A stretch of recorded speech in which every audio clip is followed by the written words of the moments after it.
આગળ અન્ય મહત્વપૂર્ણ સમાચાર વડોદરાથી સામે આવી રહ્યા છે। વડોદરાથી બ્રેકિંગ ન્યૂઝ। સરકારી હોસ્પિટલોમાં અંધેર વહીવટ ચાલી રહ્યો છે। વેન્ટિલેટર વિના 4 કલાક દર્દી રજલો, જેને વેન્ટિલેટરની સુવિધા ન મળી। 4 કલાક સુધી વેન્ટિલેટર માટે 2 હોસ્પિટલોના ધક્કા ખાવા પડ્યા દર્દીએ।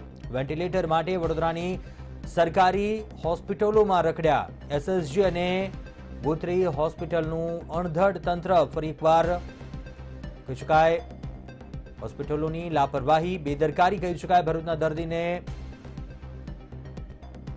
યોગ્ય સારવાર ન મળી। સુરત સિવિલમાં પણ તેને યોગ્ય સારવાર ન મળી। સરકારી તંત્રને કારણે જીવન મરણ વચ્ચે ઝોકા ખાતું દર્દી વેન્ટિલેટર માટે વડોદરાની સરકારી હોસ્પિટલોમાં રજલી પડ્યો દર્દી। એસએસજી અને ગોત્રી હોસ્પિટલનું અણધડ તંત્ર, જેને સમયસર સારવાર ન મળી।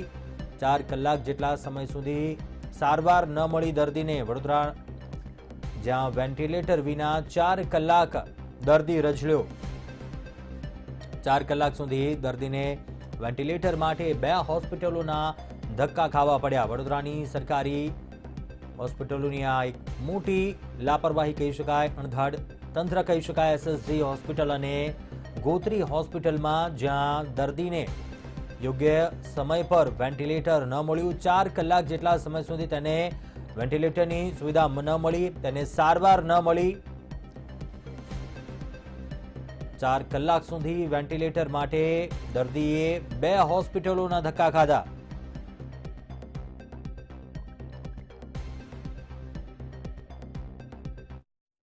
બુધવારના રોજે બરોડા આવેલા અને પ્રમુખ સ્વામી હોસ્પિટલમાં એડમિટ કરેલા, પણ ત્યાં અમે ગરીબ માણસ છે અને વધારે ખર્ચો થઈ શકે એમ હતો, તો અમે સિવિલની આશા રાખી 108 એમ્બ્યુલન્સ બોલાવી અને સિવિલમાં ગયા।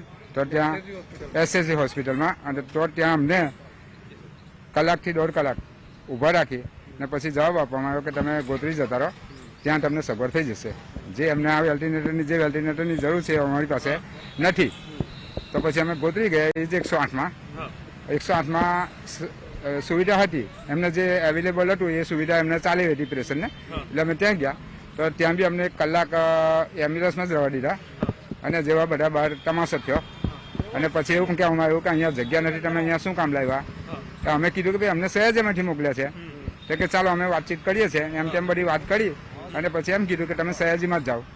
પાછા અમે સયાજીમાં ગયા, તો સયાજીમાં અમે એમને લગભગ અડધો પોણો કલાક રાહ જોઈ અને અમારા બધા રિલેટિવને બોલાવ્યા અને આ તે બધું કોઈ પ્રેસવાળા બી આવેલા હતા, એમને બી રિક્વેસ્ટ કરી। તો પછી એમ્બ્યુલન્સવાળાએ માની લીધું કે ચાલો કંઈ નહીં, અમે કંઈ જઈ ટકી નથી, સગવડ નથી થતી, તે લગીને પેશન્ટને રહેવા દઈએ છીએ, એટલે રહેવા દીધા થઈ। અને ત્યાંથી પછી આખરે એમ કહેવામાં આવ્યું કે ભાઈ અમારી પાસે આની કોઈ સગવડ છે નહીં, છે જ નહીં, વેન્ટિલેટર ખાલી જ નથી। અમારા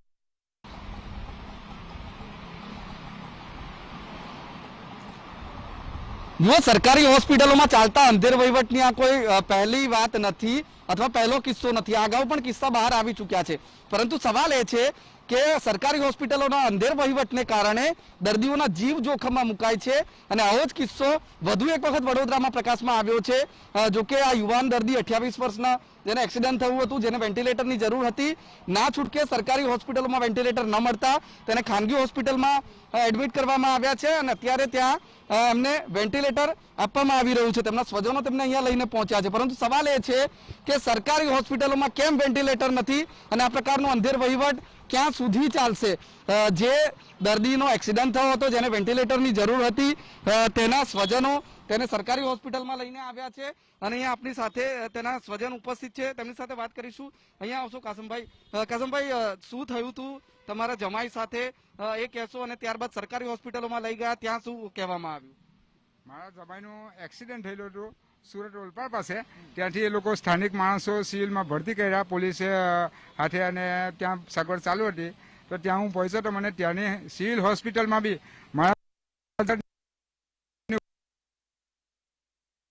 પોટા પાડીને મારા જમાઈને બૂમો પડાવી, તો હું પહોંચ્યો, તો ત્યાંથી મેં રજા લઈ અને ખાનગીમાં ગયો।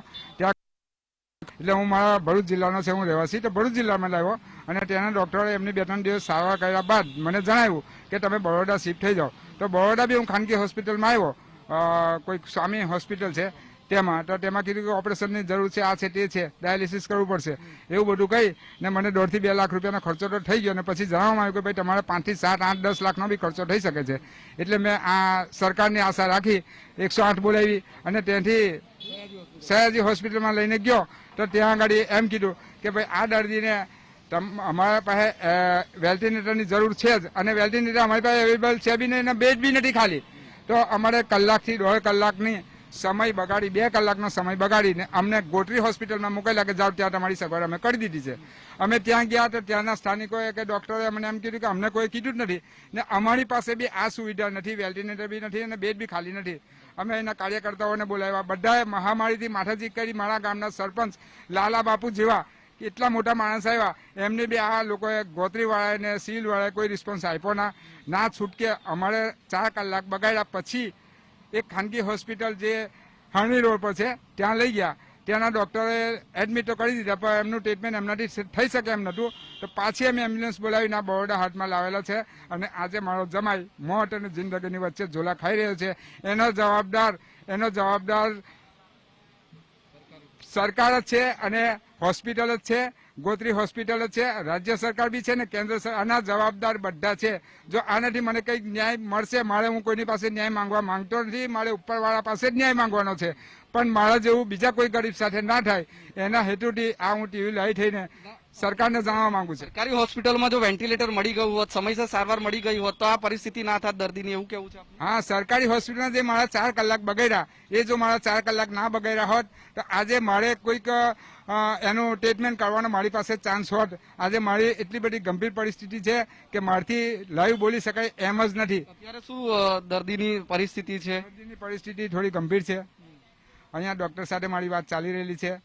પણ મેં એમને કીધેલું છે કે સાહેબ જેમ બને તેમ એનો જે પણ કંઈ ખર્ચ થશે હું ભીખ માંગીને આપીશ, પણ એમને બચાવવાની કોશિશ કરો. આ લોકો કોશિશ કરી રહ્યા છે ને ઉપરવાળાની દુઆથી બચી બી શકે છે અને જે ઉપરવાળાને મંજૂર થશે. પણ આની અંદર રાજ્ય સરકાર, કેન્દ્ર સરકાર, સિવિલ હોસ્પિટલ, ગોત્રી હોસ્પિટલ એ લોકો ચોક્કસપણે કસૂરવાર છે, પ્રૂફ થઈ ગયેલ છે.